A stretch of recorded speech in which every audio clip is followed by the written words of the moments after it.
Radio खिड़की, थोड़ी हवा ने दो थोड़ी आवाजें।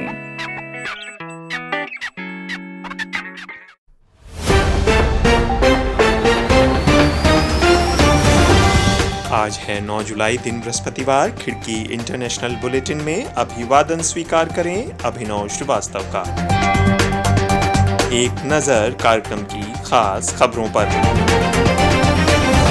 भारत में केरल में 30 किलो सोने तस्करी के मामले से राजनीतिक हलचल। केरल सरकार और यूएई दूतावास से जुड़े मामले के तार।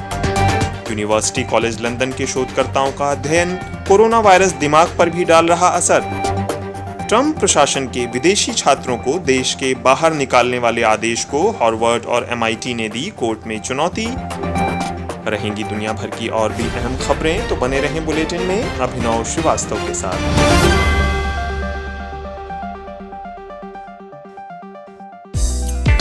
आप सुन रहे हैं खिड़की इंटरनेशनल बुलेटिन, अंतर्राष्ट्रीय खबरों पर विश्वसनीय आवाजें। भारत में केरल में विदेश से आए 30 किलो सोने की तस्करी के मामले ने राजनीतिक गलियारों में हलचल मचा दी है।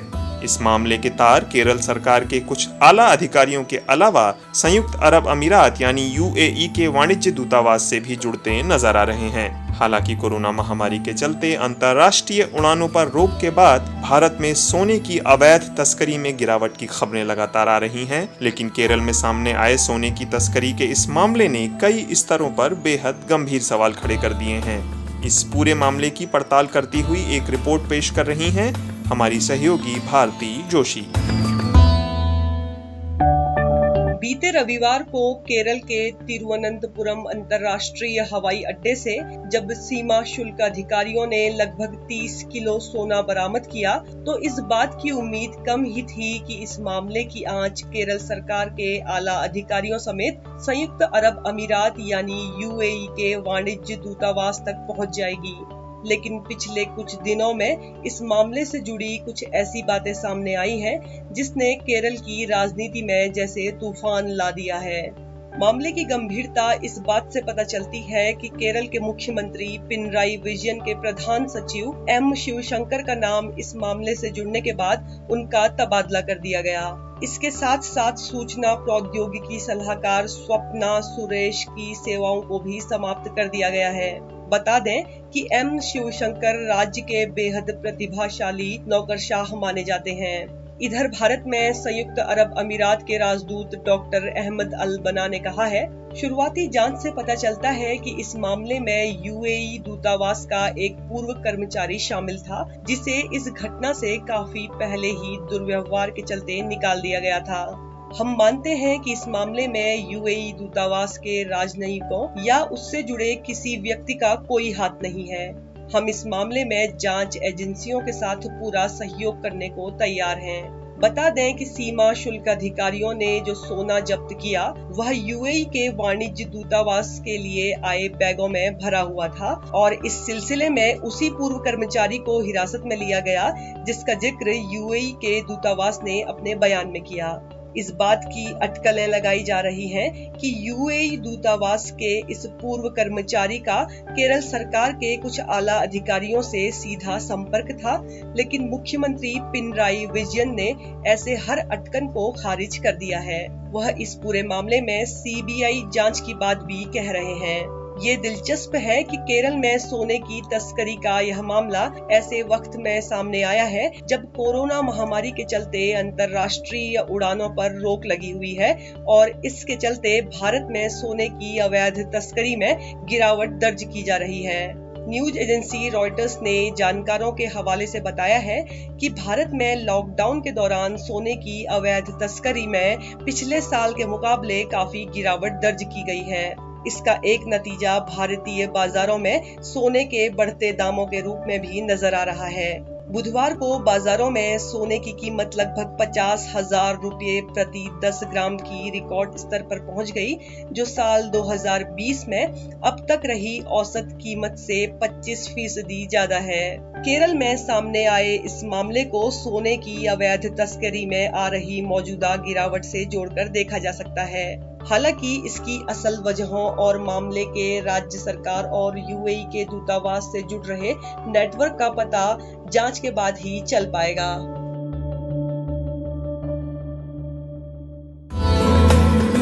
यह कार्यक्रम आप खिड़की.com के साथ ही खिड़की के YouTube चैनल, फेसबुक पेज और व्हाट्सएप ग्रुप में भी सुन रहे हैं और मैं हूं अभिनव श्रीवास्तव। यूनिवर्सिटी कॉलेज लंदन के शोधकर्ताओं ने अपने अध्ययन में पाया है कि कोरोना वायरस दिमाग पर भी असर डाल रहा है। उन्होंने 43 ऐसे मामलों का विश्लेषण किया जिसमें कोविड-19 से संक्रमित हुए मरीजों में या तो temporary brain dysfunction, stroke, nerve damage या दूसरे इस तरह के दिमाग पर पड़ने वाले गंभीर प्रभाव देखे गए हैं। शोधकर्ताओं ने ताज़ा अध्ययनों के आधार पर अब तक के कोरोना वायरस से पड़ने वाले प्रभावों के बारे में मालूम जानकारी में यह बात भी जोड़ी है कि यह बीमारी दिमाग को क्षतिग्रस्त कर सकती है। यूनिवर्सिटी कॉलेज लंदन के इंस्टीट्यूट ऑफ न्यूरोलॉजी से जुड़े डॉक्टर माइकल जोंडी ने समाचार एजेंसी रॉयटर्स से इस अध्ययन के बारे में बात करते हुए कहा, इस महामारी से जुड़े ब्रेन डैमेज के मामले हो सकता है कि काफी ज्यादा हों। हो सकता है कि यह 1918 में आए इन्फ्लुएंजा की महामारी के बाद 1920 और 1930 के दशक में इंसेफेलाइटिस लेथार्जिका का जो प्रकोप उभरा था, यह उसी तरह का कोई प्रकोप अभी देखना बाकी हो। हालांकि न्यू कोरोना वायरस से होने वाली कोविड-19 की बीमारी मोटे तौर पर एक श्वसन तंत्र से जुड़ी बीमारी है जो कि फेफड़ों पर असर डालती है, लेकिन नए अध्ययन जो बता रहे हैं कि इसका असर दिमाग पर भी पड़ रहा है और यह वाकई चिंता में डालने वाली बात है। रुख अगली खबर का। ट्रंप प्रशासन के उस आदेश को हार्वर्ड यूनिवर्सिटी और MIT ने बुधवार को बोस्टन की जिला अदालत में चुनौती दी है, जिसमें उसने संस्थानों के ऑनलाइन पढ़ाने के फैसले के बाद विदेशी छात्रों को अमेरिका छोड़कर अपने देश चले जाने के लिए कहा था। उन्होंने कोर्ट से इस आदेश पर अस्थायी प्रतिबंध लगाने की मांग की है। गौरतलब है कि इस आदेश से लगभग 10 लाख छात्र प्रभावित होने की स्थिति में हैं। इस आदेश के तहत ट्रंप प्रशासन ने कहा था कि जिन छात्रों की क्लासेस ऑनलाइन हो गई हैं, वे या तो देश छोड़ दें या फिर किसी व्यक्तिगत क्लासेस में दाखिला ले लें। हालांकि छात्रों का कहना है कि इस समय जब सेमेस्टर शुरू होने में कुछ ही दिन बचे हैं, संस्थान बदलना मुमकिन नहीं है। अमेरिका में कोरोना वायरस के बढ़ते प्रकोप के चलते व्यक्तिगत क्लासेस होने पर संशय बना हुआ है। हार्वर्ड यूनिवर्सिटी और MIT ने यह भी कहा है कि ट्रंप प्रशासन इस आदेश के जरिए कॉलेजों और यूनिवर्सिटीज पर क्लासरूम खोलने का दबाव बना रहा है। इस आदेश की आलोचना सीनेटर बर्नी सैंडर्स भी ये कहते हुए कर चुके हैं कि यह ट्रंप प्रशासन की क्रूरता है। उन्होंने कहा था कि छात्रों को धमकाकर 2 विकल्प दिए गए हैं, जान जोखिम में डालकर क्लास आओ या फिर देश छोड़ दो, और यह खतरनाक बात है। अब अगली खबर। अमेरिका में बुधवार को कोरोना संक्रमण के 60,000 से अधिक मामले दर्ज किए गए, जो दुनिया के किसी भी देश में एक दिन में दर्ज होने वाले संक्रमित मामलों की संख्या के लिहाज से सबसे ज्यादा है। अमेरिका में कोविड-19 से संक्रमित होने वालों की संख्या में लगातार हो रही इस बढ़ोतरी के बाद एक बार फिर से लॉकडाउन लागू करने की संभावना जताई जा रही है।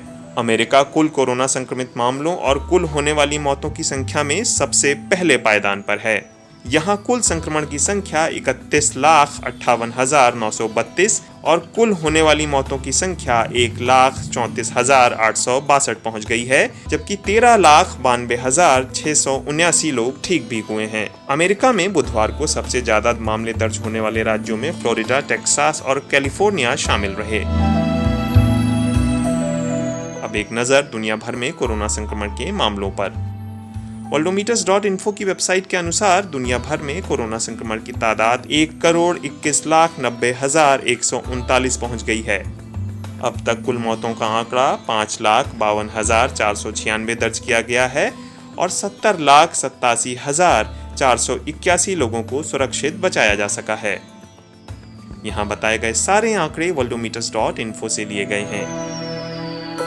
तो दोस्तों, आज का यह इंटरनेशनल न्यूज़ बुलेटिन आपको कैसा लगा, इस बारे में ज़रूर कमेंट करें। आप जिस भी प्लेटफॉर्म पर खिड़की को सुन रहे हैं, लाइक और शेयर करना न भूलें। खिड़की के YouTube चैनल को भी सब्सक्राइब करें और बेल आइकन टैप कर लें ताकि हर अपडेट आपको मिलती रहे। अभी के लिए अभिनव श्रीवास्तव को दीजिए अनुमति। कल फिर होगी मुलाकात। आप जहां चाहें हमें सुन सकते हैं, खिड़की.com के साथ ही खिड़की के YouTube चैनल और Facebook पेज पर भी।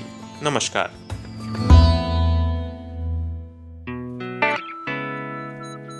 रेडियो खिड़की थोड़ी हवा ने दो थोड़ी आवाजें।